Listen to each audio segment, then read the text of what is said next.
रात गहरी हो चुकी थी। बारिश मुसलसल छत और खिड़कियों पर बज रही थी। कमरे में सिर्फ एक टेबल लैंप जल रहा था, जिसकी जर्द रोशनी कमरे को आधा रोशन और आधा अंधेरे में डुबो रही थी। सारा किताब लिए बैठी थी, मगर असल में पढ़ाई पर ध्यान नहीं था।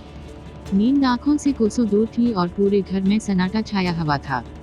अचानक इसे लगा कि खिड़की के पास कोई खड़ा है। वो धीरे धीरे करीब गई।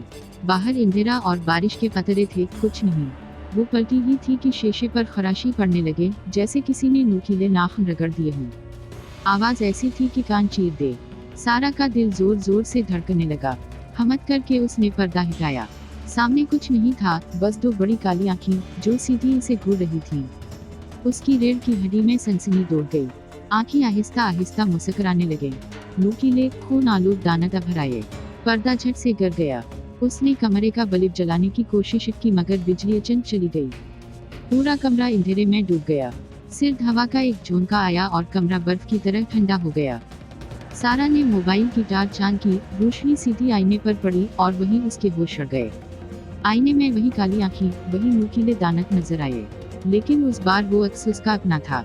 अक्स ने मुस्कुरा कर सरगोशी की, अब तुम बाहर हो और मैं अंदर। खिड़की के शीशे पर दर्जनों चेहरे उभरने लगे, जो चीख रहे थे। और सारा ने समझ लिया कि अब वो भी उनमें से एक है, हमेशा के लिए फ्री।